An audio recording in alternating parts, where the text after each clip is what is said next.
Hey everyone, James Niggemeyer here. Thank you for tuning back into my YouTube channel. Out on the water right now, thought I'd take a seat and go over a technique that over the years, over the past couple of years, recent years, I've really become fond of. Something that isn't really all that new, but it is really in the scheme of bass fishing lures or techniques that have been around a long time. This one's relatively fresh, and so I wanted to do a quick overview of a presentation that is really effective and quite versatile too. And that's fishing a swing head. And what I mean by a swing head is that this head, it actually pivots, or a pivot head. And other people call it a pivot head. And really this was popularized by Tommy Biffle. And he won 2 or 3 tournaments, really quick succession, maybe 3 tournaments on this when this technique was brand new and just came out. And this one actually is a striking jointed structure head. I believe that's a 1/2 ounce size. I basically only fish 2 sizes, 1/2 ounce and 3/4. And the reason for that is this is a technique where this bait, this little head, or this presentation, this little head is just digging and rooting around on the bottom. It's that action of it just bouncing along the bottom as you reel it in that really gets those strikes. It's kind of like fishing a soft plastic like a crankbait, because you're continuing to turn that handle. I never stop turning the handle. I may go faster or slower, but with a swing head or striking structure head like this, I never stop. And so that's a key thing already in the presentation. And I'm going to go ahead and fish this little point that I'm next to here in a minute to kind of demonstrate how I fish that. But I wanted to give you my top 3 soft plastic baits that I put on the back of my jointed structure head. Number 1 is a striking rage bug. That one's probably my favorite. I've probably caught as many fish on that as any other bait on the back. But a real close number 2 is the space monkey. I really like a space monkey on the back of it. This obviously is a bigger, bulkier presentation, bigger silhouette. So this is something that I'm going to throw when I feel like the bite isn't as good, or the water's clear, or the fish are smaller. If the water's a little bit dirtier, more presence in the water, more vibration, more water displacement, that's when I go with the space monkey. That's number 1 and number 2, and they could be really interchangeable for that matter. They've both done really well for me over the years. And lastly is a striking rage craw. Last but not least is a striking rage craw. This is a great bait for the back of it, because like all these baits, they all have the rage flanges in the little appendages that come off of it. They catch water and they just move really well. And that's the thing, you're always moving this bait, so you want something with some action, something that is going to draw the fish's attention to it. Looks like it's scurrying away, it's trying to flee away from any predators. That's part of the presentation that I think really makes it effective. I feel like it elicits that feeding type response out of the fish. When they see it kind of trying to get away, it's like they got to go ahead and have it. Go over quickly the rigging process. First off, this is just like a regular Texas rig hook. This is actually just like something you'd fish for a Texas rig, flipping and pitching a wide-bodied soft plastic, wide-gapped hook with a soft plastic. And so you just take your bait here and just run it in about, I don't know, 1/4 of an inch or so, maybe a little bit less.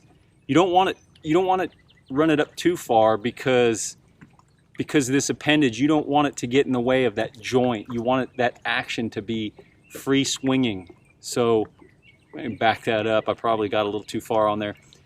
So you just run it on, and then boom, it's like that. You don't want to run it over the eye of the hook, because that's what you want, that free, so this thing's able to wobble and pivot back and forth.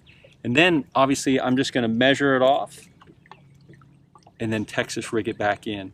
Real simple rigging process with this bait. And that's it. I like to keep it as straight as possible. As far as like the rod and reel that I use, I like a heavy or medium heavy action rod, a 7-foot to 7'4".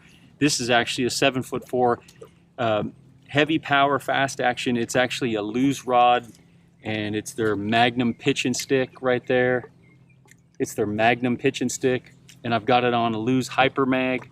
and I believe I've got 14 or 16 pound gamma fluorocarbon. I believe fluorocarbon's the best because the lack of stretch and the high sensitivity that you have with this. That being said, let's jump right into how I fish it and the presentation and everything. You can really fish this bait just about anywhere. Some of the high percentage places that I've found is any type of little structure area. What I mean by structure, like a rocky point, a hump, or any kind of thing like that. But you could fish it anywhere that you'd fish a crankbait as well, because you're just basically throwing it, you're casting it and you're winding it back. So the first thing I do with this thing is when I throw it out there, I let it sink to the bottom. I found just this nice little rocky point that comes out here. I throw it out, let it sink to the bottom, and as soon as it hits the bottom, I just start reeling it. I literally just start reeling it. You'll feel it bouncing around the bottom, just boom, boom, boom. And that's what you want. To me, it's that ricocheting of that head and its pivoting action as it bounces along the bottom that gets the bites. It triggers those reaction strikes. And if I feel it leave the bottom, then I definitely want to let it go, fall back to the bottom. It's a real simple retrieve. There's not a lot to it, but you're throwing it out there, let it sink to the bottom, and then you're just reeling it back and you're letting it dig around and root and pivot and ricochet off any bottom cover. The key to this presentation is definitely letting that bait do its thing and root around on the bottom, and anything that it comes in contact with is going to give it even more action than it already has. The three different rage baits that I picked are, again, ones that have a lot of action built into them, so that not only is the bait bouncing around on the bottom and that's creating action, but those little appendages, those little flanged appendages on the Strike King rage baits are also going to produce action. So this is pretty much the presentation. Throw it out, you let it sink to the bottom, and you just start winding it back.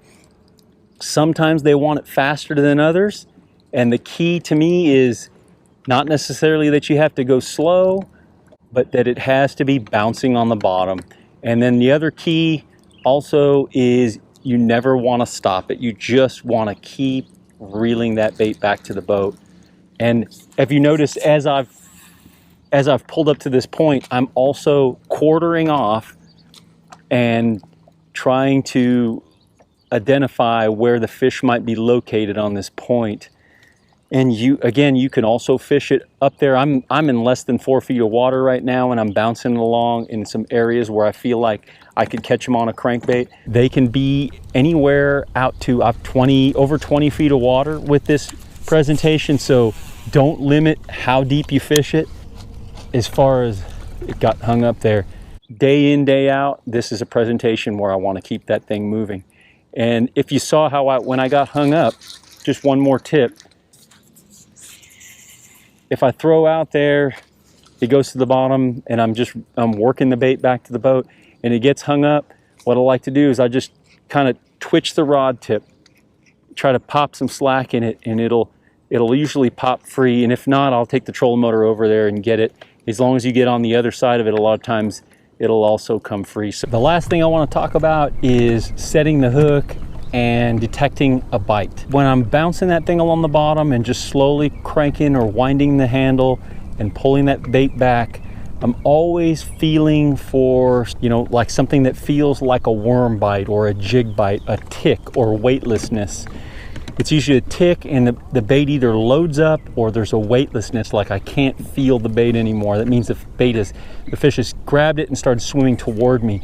When I detect that bite, take up the slack, just keep reeling till I feel the rod load up, and then I just swing and set the hook really hard, because it's got a beefy bait on there, and it has a medium to heavy wire hook on the structure head. The bait can be out at the end of a long cast, and so you want to be able to set the hook hard and get that fish moving towards you, away from the cover, and any possibility of losing that fish. So that's basically it. That's the Strike King jointed structure head, and my 3 favorite baits that I like to use on it, and it's been a really good fish producer for me. So that's really all there is to that jointed structure head. It's a pretty simple technique, but it'll put some big fish in the boat for you. It's really been effective for me over the last few years. The more you get to know it, the more fish you'll catch on it. That's it for now, just a quick tip. I hope you enjoyed this video. If you did, give me a thumbs up, share it, leave me a comment if you also have had some great success with this bait, or if you have any other questions. Until next time, thanks for watching and good fishing.